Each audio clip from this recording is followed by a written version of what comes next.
you've had VCs funding this boom in a manner which suggested that the capital is going to continue to be, supporting business models where you continue to acquire customers at fairly high cost. In some sense, at least in India, people might not like us saying this, but essentially a game of, passing the parcel. Yep.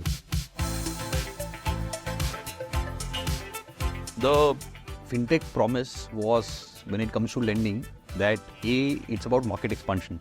Number two, the dichotomy of the number of loans versus the ticket size of the loan. Yeah. And the third one is this, all of this also brought with this at the fringes some bad actors. So kind of collectively perhaps didn't live up to the promise that it started to work with.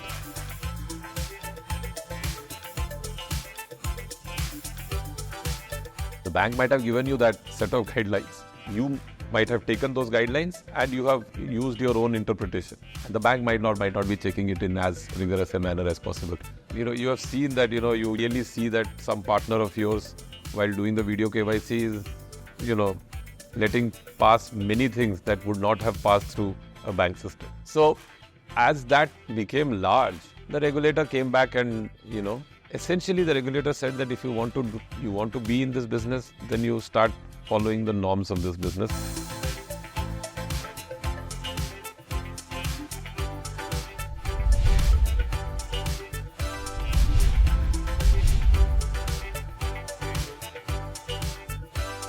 In the last 10 years, India has emerged as a leader globally in the digital space.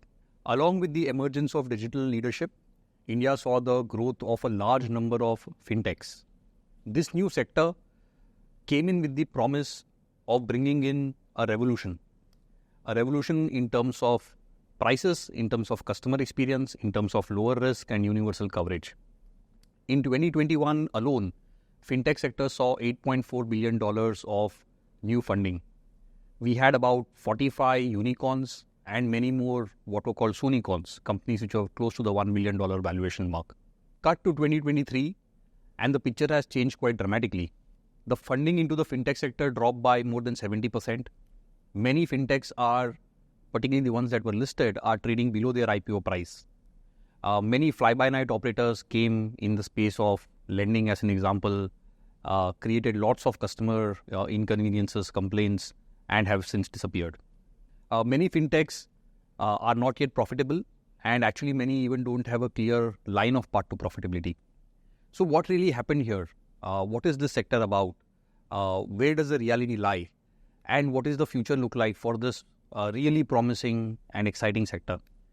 This is our topic of discussion today. And joining me in this conversation is Subrat Mohanty.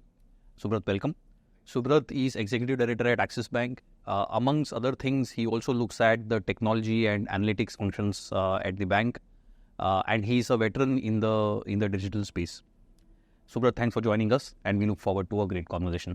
Nice being here, Sameer. So Subrat, in our last episode, we spoke about the evolution of fintechs, how in some spaces fintechs have done really well, like payments and broking and the like, and why the performance is variable across different types of sectors, etc. I wanted to shift tracks a little bit. In the last 12 to 18 months, actually, fintechs haven't done that well.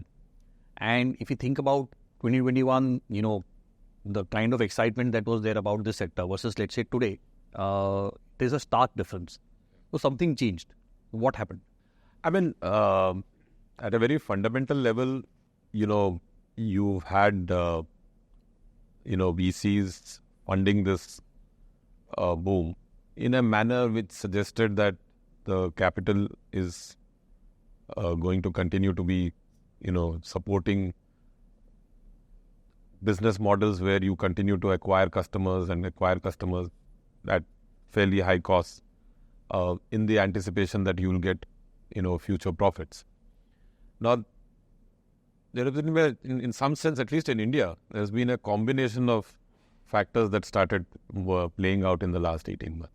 One is, at a macro level, some of the startups started going public, and which eventually is how you possibly monetize, because you have these multiple series of funding, which is essentially, people might not like us saying this, but essentially a game of, passing the parcel. Yep.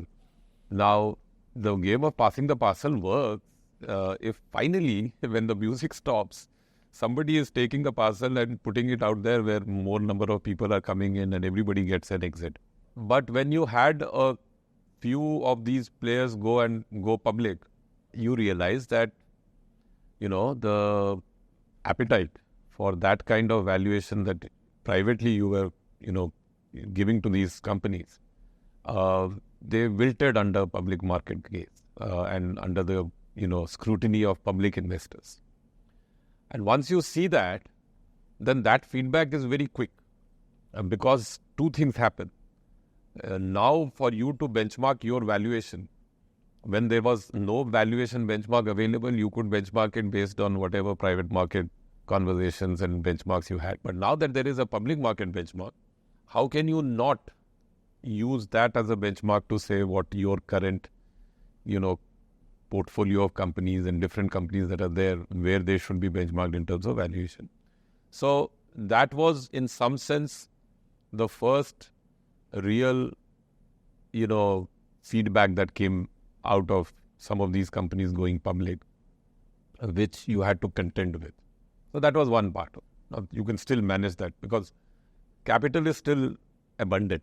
Opportunity is still scarce, actually, in terms of deployment of capital. The second thing that happened was largely because of the kind of, again, one big round of quantitative easing that had happened, and US market was flooded with liquidity. After some time when that stopped, then, you started having the interest rates go up.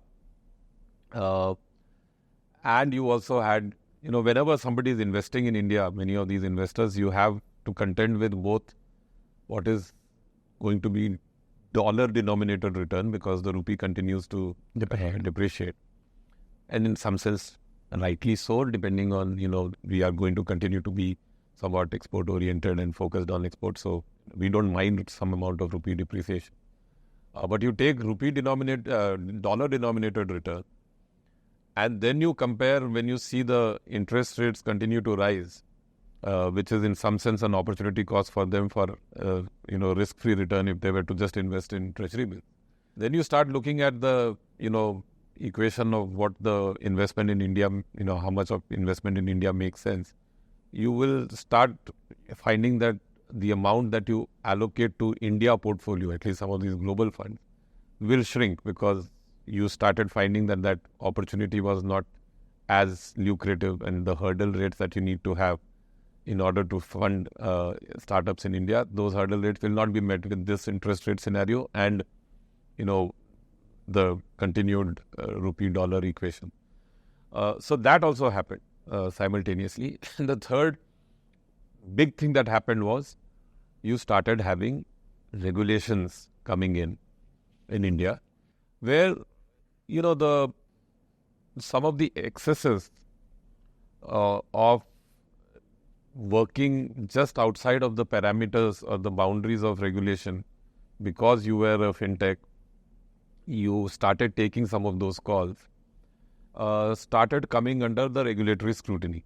And why? Just because some of those numbers became larger. And the thing about financial systems, which again sometimes people do not fully appreciate, and therefore they sometimes think that the regulatory overreach on something which is not, we were doing something on our own, what is the point? You regulate the regulated entities.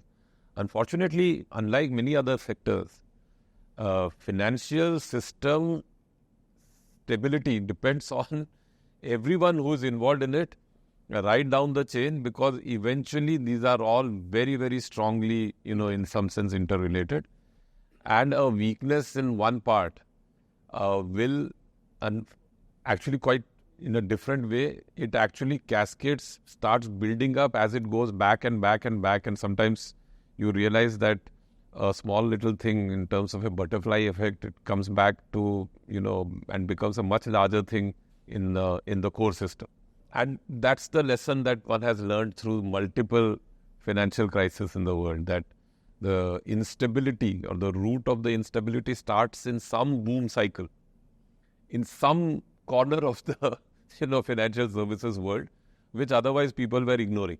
Some subprime thing, somewhere somebody was, taking those mortgage-backed securities and, securitizing it and then creating, collateral debt obligations and again selling it off. Nobody was looking at those because that's not, where the regulatory scrutiny was. But once they start collapsing, then the domino just comes back. So the regulatory scrutiny started happening with a very simple perspective that, well, if you are starting to do things which are like a large financial, services business, or you're starting to do things which look like what banks do, then you have to be managed and regulated like a bank. Now, the question is why? And I always, having worked fairly large part of my career in very highly regulated businesses, if you go back and read any regulation, there are only two reasons why regulations exist. One is to protect the customer.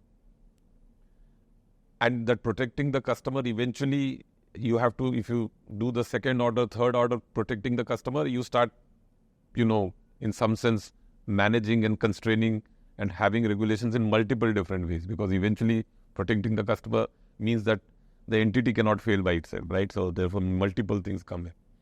And the second is protecting the system, right? The stability of the system. And, so when you apply those two lenses and you start seeing that there is something that is building up just outside of the regulated, boundaries as defined today, then you are worried. And quite honestly, a lot of what was passing off as disruptive innovation in India was not tech-led disruptive innovation. It was a regulatory arbitrage. It was just playing out the regulatory arbitrage, which by itself is not it's a very acceptable way of building business. You play on regulatory arbitrage, regulator takes notice of it, regulator widens the ambit of regulator, and takes away the arbitrage. You co-opt yourself into the system, and in some sense, because you have already built some business, regulator cannot fully dismiss that model. So, if regulator meets you halfway, you meet regulator halfway, and, a new business emerges. This is how things happen, in most industries. But here what was happening was, I think, on many fundamental, points around regulation, the arbitrage was being used. So one of the classic things that regulator often worries is the KYC norms, right? That a financial entity must know who their customers are, and whether it's taking deposits from them or lending to them, you need to know who your customer is. And this is very fundamental because, if you start compromising on this, then you don't know whether it is the same person taking multiple loans in different guises and forms and things of that kind. And again, history is rife with, if you do bad, if you don't have strong KYC or know your customer norms, you can, very easily be taken for a ride while you are just looking at your dashboard and thinking you are doing very well. We have seen that the KYC norms, as they apply for a regulated entity, the level of scrutiny that happens by themselves within a bank, where you have your own first line of defense, which is the business itself checking for it. Then you have a second line of defense, which is checking for it.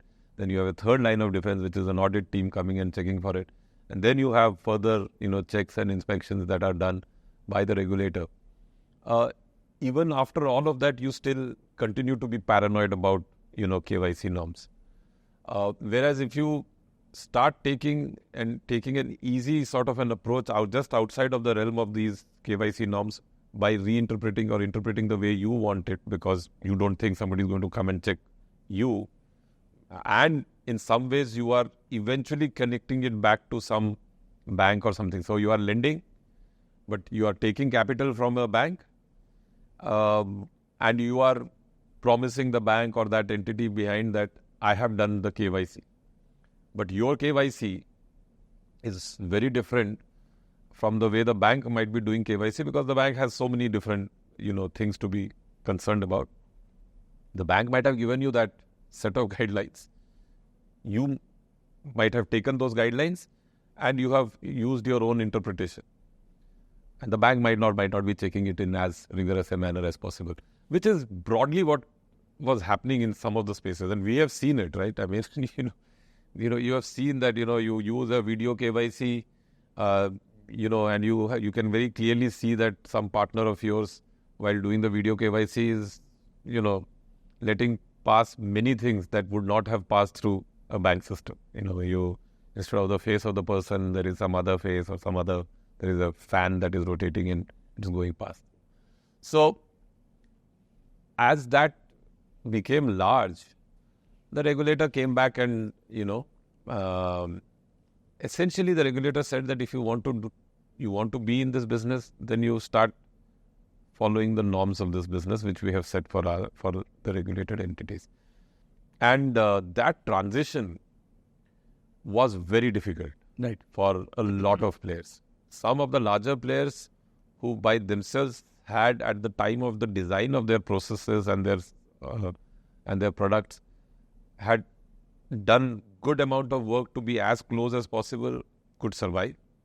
But those who were not, they very quickly found this to be very, very difficult and very onerous. Because once you put all of this, then the thing that you were, in some sense, trying to tell the customer that we are frictionless, while banks are not, actually went out of the window, because your frictionless was predicated on the fact that you were going easy on some things which you should not have gone easy. You keep that as a constraint and try and be more frictionless. But if you don't keep that as a constraint, then anybody can be frictionless. And I think that so I would say that funding environment was a constraint, and it changed in very different ways. This idea that public markets, numbers started coming in and you started getting feedback. And third, the regulations changed. And the thing with regulation change that I often say is that once the regulator starts putting one set of regulations, then very quickly it cascades, because they start having a line of sight of all the things that is starting to go wrong. It's that old thing that when you and the regulations mind, I guess, works like that. I mean, any risk function mind works like that when you see one cockroach, you should not assume that there is only one cockroach. Because there is one cockroach, it means there are more cockroaches. Right. There is never a scenario when there is one cockroach. Right. So once somebody spots a cockroach, then anybody who has risk and compliance mindset assumes that there are more cockroaches. And then it goes down that particular path. And truth be told, very few fintechs in India have been able to hold against this regulated market. Yeah. Because all three of them together has been a bit of a perfect tsunami. Right. They could have managed one, some could have managed 1 and 2. 1, 2 and 3 together has meant it to be a very difficult times. And you can always say that this is a lot to contend with, because the regulator seems to have, used a fairly, large broom to sweep things out. But I don't think so. I mean, for all of us who are regulated entities, that sweep is everyday work. Correct. Whereas for people, if you've not been thinking that way, you don't have people who think risk and regulations and compliance at the time of design. So it's the business model threatening, which is what happened. And which is what is going on as we speak. Yep. And so, Subrat, you use this phrase very often, and I picked it up from you, which is in our business, regulation is a feature and not a bug. Yes. And we have to think of it in that fashion. Like, regulation is part of the product. It is not that here's the product and okay, now we are kind of hand waving to the regulations. So yes, there's a fourth thing that happened, Subrat, which is it's been 10 years of grow, and at some point we'll make money. And I guess at least some fintechs have come to this, and investors have now come to saying was like it's now time to show the money. And it's, as we discussed in the last episode, it's not that easy to make money in financial services. And many of these fintechs are in very kind of niche spaces where, by the way, there is no economics, or whatever economics existed, they've disrupted away. And so maybe that's a fourth thing that has kind of... Yeah. I mean, if you look at just the fund cycle, most of the fund cycles are 5 years. Right. And then they will extend it to maybe a couple of years. Right. By the time you're in the 7th year and you've not found an exit for some of your portfolio companies, then you are like, what are we doing? And if the exit is now predicated on whether your unit economics are starting to work and therefore you are making profit, and if you're not making profit, then obviously these guys will ask you the question, then where is the profit? And when you really ask that question, where is the profit, and then really put put all your focus on whether there is really a chance of making profit, forget for a moment all the flywheel and everything, and forget like 10 years later we'll make profit. Is it possible to make it in the next 12 months? The answer is very, very difficult. Yep. You have to scale back dramatically. The moment you scale back dramatically, then the whole point on what is the reason for this kind of valuation, because the valuation was because you were growing at, breakneck speed, 3x, 4x of what the traditional industry was growing. But if you come back to the traditional industry growth for you to be profitable, then what is the business? Then what is the case? I mean, what is different about this than the businesses that are running the traditional businesses, right? And that's again one of the core sort of dilemmas right now, right? If to get profitable, you will grow 15%, then most of the large banks in India are growing faster than that. Yeah. So what's the point then? Right? So that somebody pointed this out to me, Subrat, that we acquired Citi's retail franchise. Yes. And we paid approximately $2 billion. $1.2 billion to do that. And this is a very established, very large, completely seasoned, portfolio franchise, which is, by the way, making very good profits yes. Year on year, yes. and no questions asked, and so on and so forth, right? And then on the other hand, you have kind of the fintechs who are perhaps nowhere kind of close to in terms of profit generation, or kind of the seasoned this thing. And so perhaps there was this dichotomy between the valuations and the economic truth. Yeah. And the two are now, I guess, also converging. Yeah. I mean, we acquired a business where the return on equity was maybe 1.5x of what we were doing because of the nature of that business. Right. And, we acquired it at 1.2 billion for a fairly large size of business. And when you look at what the unicorns at that point in time, we acquired it almost 2 years now back. The unicorns at that point in time were, at possibly a 10th or a 20th of the size and burning money every month. Right. Now, you could say that maybe 1 out of those 10 was going to be a mega success, real disruptor, but all 10 of them, no. I mean, and sometimes when you do the transaction and then you look around, then you realize how much of a bubble that some of these valuations and conversations around this valuation were at that point in time. Just mind-blowing. Only when you have a tangible asset that you've purchased, and they were actually at that point in time, we bought this tangible asset, and we do make sometimes minor investments in some, interesting business model because, just learn something more or just have that investment. We actually made some investments at that point in time of very minor amounts in companies that were either close to being a unicorn or, already a unicorn. And you could see that this just doesn't make sense. But in its own way, in its own bubble, that was completely a rational sort of valuation with people making investments in that rational valuation. Right. So, Subrat, I'll come to the other theme, which is if you look at many fintechs, if not most, basically started off doing, let's say, X, but their monetization plan seems to be to lend, right, or to get into lending. So, A, what drives this, and B, how has this played out? So, what drives it is what is the one thing for which customer is willing to pay value, and the one thing in financial services customers are willing to pay value for is for availing of credit. Right. More so in all metrics in India suggest we are still fairly under penetrated in terms of credit. I think credit to GDP ratio is still 52%. Any decent advanced economy, it's almost close to 100%. So credit is a natural sort of a eventual pivot. If you've got a set of customers, then you would like to see if you can you can provide credit, and because of a fair degree of credit hunger / starvation, you will get customers for that. Problem again is that old one, that what is the kind of customer that you are going to get who is not otherwise getting credit today?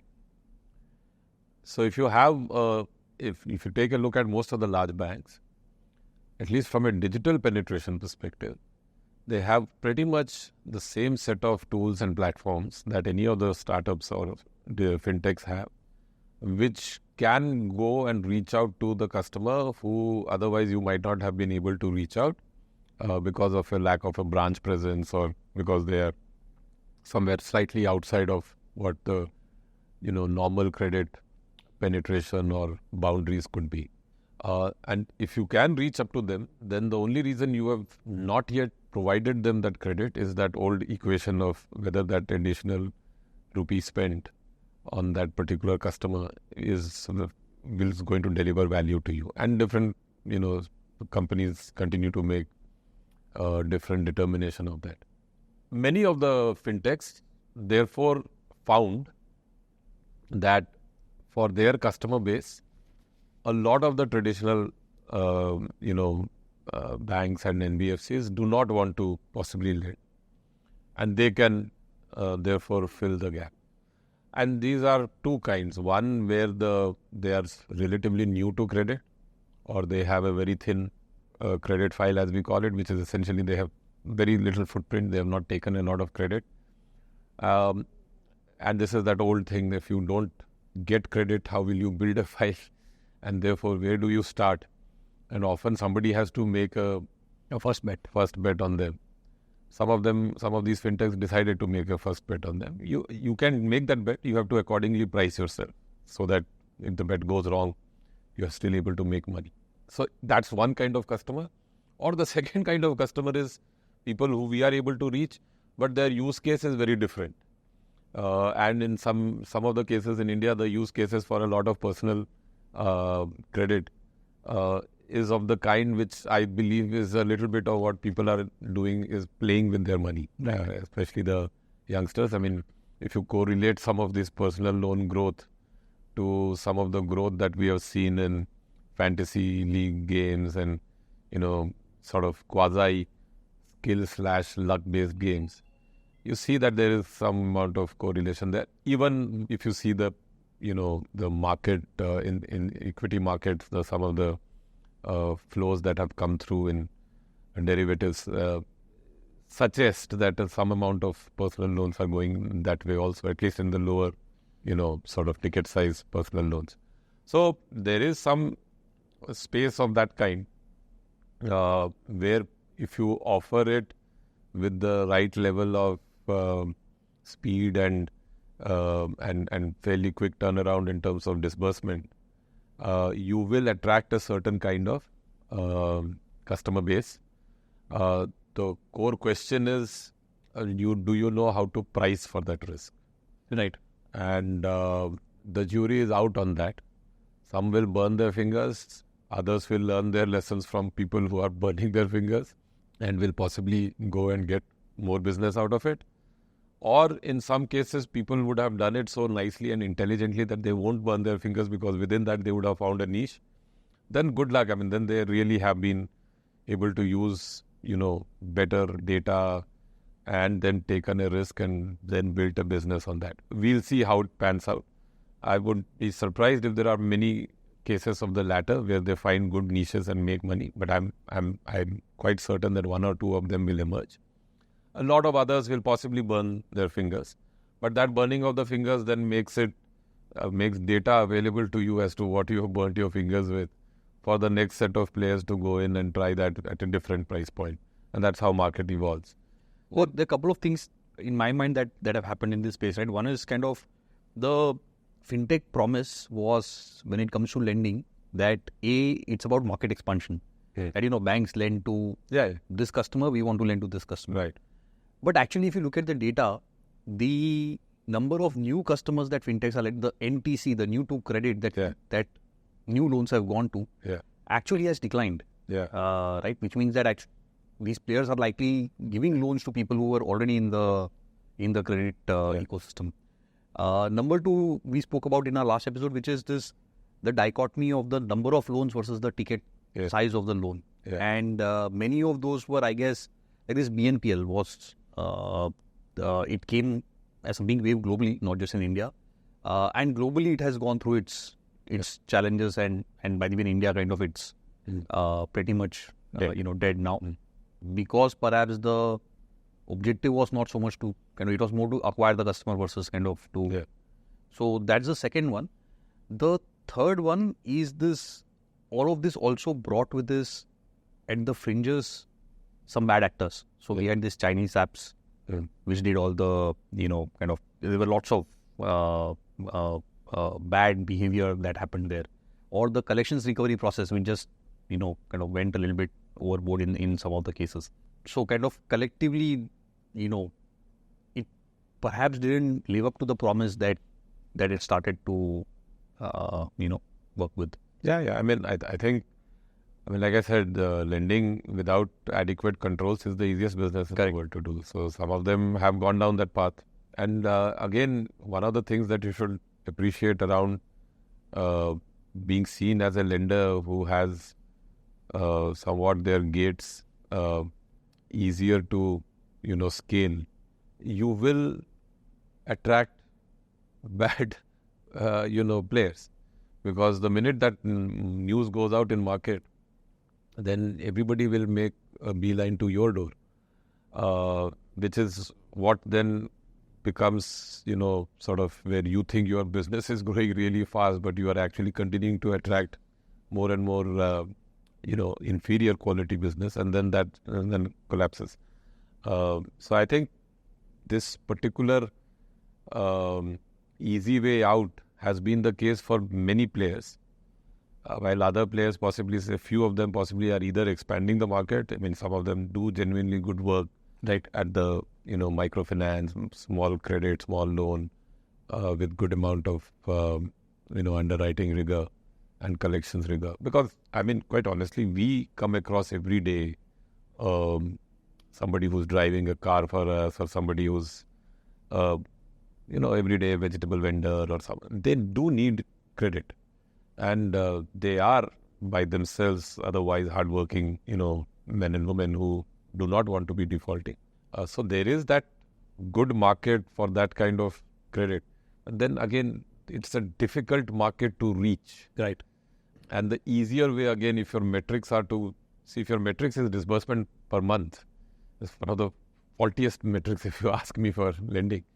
Then you start finding what is the, who's the guy who's immediately taking it, and you somewhat turn a blind eye to why they're taking it and what might be the risks around it. So there is diamond, but it requires a lot of mining and finding that actual diamond in the rough.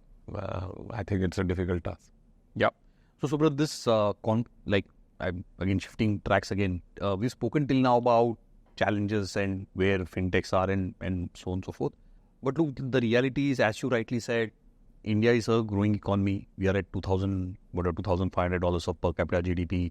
The next 8-10 years, we should get to maybe 5-6, hopefully 1,000 kind of levels. Our penetration of financial services and particularly credit is very low. And when we have this growth, financial services typically compounds, right? It runs ahead of nominal GDP growth because financial services needs to contribute to growth. So, so in the context of all of this, what is in your mind the future of fintech? See, I think if you look at the runway, you look at the opportunity, still fairly large. And if I were to go back to that equation, it is still the case that a large bank or a large institution will play at a certain level, which is its lowest threshold, and then incrementally come down, while fully knowing that the economy is growing and we will double our per capita income, yet it will not make step changes just because of those multiple reasons. Cost structures you are prisoner to your current cost structure. So the new cost, in that cost structure, coming down is difficult. You are prisoner to your current book and its quality, and you can't take significant risk. So I think for fintechs, all of the learnings of the last 18 to 24 months, are good learnings if you can reorient and rework some of your business models based on that learning. And if you do that, and like I said, the two things that are important there is how do you view regulation and how do you make regulations, etc., as part of your design process. And the second one is how do you think about unit economics right from the first day and then work backwards to see what is the constraint within which you can work. Then you can get that, you can go after that segment of the market and you can grow at a pace that might be faster than, the traditional banks, but not at the speed of, sort of doubling every year. So it's like, this is not too complicated. It's equivalent of any other businesses where some of these guys are, some of these startups or tech is disrupting. See, the problem is many of these companies, if they are doing GMV or whatever their, vanity metric might be, if they bring it down to, say, from 5,000 crores to 1,000 crore and shrink their business and just focus on that 1,000 crores, they can make 8% margins. At 5,000 crores, they can't. But once you bring it to 1,000 crores, then you have to mentally be prepared that the 5,000 crore and the valuation linked to that is no longer going to be valid for the 1,000 crores. But you will live. The valuation will come down, but it will be possibly more, accurate evaluation of what it is. And then with 1,000 crore, 8% or 7% margins, you can plan for a 10-year journey where you go back to 10,000 crores at maybe 10 or 15 or 20% margin. Which is not a bad business. And which is a good, valuable business if you build it that way, right? So I think somewhere this lens hopefully also changes in the minds of the people who fund it. I think in their mind it has changed reasonably fast. But also in the minds of the founders, etc. I think the new founders won't have that problem because they'll never see it. They have never seen those. I think the challenge is some of the people who are sitting on a business model that is decent, but where the valuation expectations, once were, not value, the real valuation once was at some level, whereas the valuation today might be a fifth of it or a tenth of it. But you don't want to contend with that truth because nobody in this ecosystem or those who have invested in you want to contend with the truth unless it is really coming down to existential problems. But once you do that, then there is really still fairly large, open, whatever you might call it, blue ocean out there for you to swim and, thrive. And like I said, the incumbents do have their constraints, the classic constraints of cost and cannibalization. Both are there. And they will eventually reach after you have gone and done multiple things around that. So it's a little bit of drinking that bitter, tonic and saying that what those go-go days are gone and let's go back, recalibrate the business model and build this. And you will get very good valuations and you will get very decent profits and you will continue to have a thriving, ecosystem there. And I think that anybody who's planning a fintech today is planning it very differently from how 10 years back people were planning. Even if they might not be planning, those who are funding them are giving them all the lessons that they have learned from the past and possibly guiding them towards metrics that are more real based on experience. And that, I would say, it's that old Schumpeterian, point on creative destruction. You have to have some creative destruction for everybody to learn the lessons, out of which comes a better model, which is what has happened in my mind. And therefore, There's nothing to be either to sort of worried about it or for an incumbent to gloat about it. Yep. We've seen it. It happens. They will come back in a very different form, and hopefully they will continue to push it. Yep. No, absolutely. So I think to just kind of bring all of this together, so just given where India is and given the levels of penetration, etc., the opportunity is And again, let's not forget that digital public infrastructure. correct. I mean, that's only going to get better, more robust, and more use cases in terms of how people are thinking about it. I mean, if you look at the global playing field, it still is the best market to put money on a fintech. India is because of both the market as well as how easy it is for people to build on top of that and start off a business. So that's the way I see it. Yeah. So demand perspective, very rosy. Lots of demand. Kind of the supply side, infrastructure, readiness of the country, digital adoption, very, very strong. The 2-3 points that you referred to, one was building a long-term business, right? Like a business for the next 30 years versus wanting to become unicorn in the next 3. And very different mindsets. And by the way, in banking, as we've discussed multiple times now, it takes a very long time for you to build the business, because also, by the way, there is trust involved. And so you have to think of building something for the next 7, 10, 15, 20 years versus for the next 3. So one is that, which is a long-term orientation, building a business orientation. Second is having a sustainable business model, which is the economics point. Third, which is linked to the first, is having this regulatory mindset and regulations being part of the product and part of the design versus something to be taken care of on the side. And the fourth one I would have is like some genuine, you have to meet some genuine unmet need. You can't just be to get customers. Like you genuinely have to solve a problem that you can solve better than somebody else. And if folks do this, then for sure, and from the current crop, for sure, there'll be 3, 4, 5 entities which will emerge. And the example that I typically end up putting is, if you kind of think of the last 30, 40 years, in the 90s, you had the private sector banks, HDFC, us, ICICI, who emerged and who are now at very meaningful scale. In the 2000s, you had the second set of, like, you had Kotak, you had, Bajaj Finance, and these guys kind of emerged.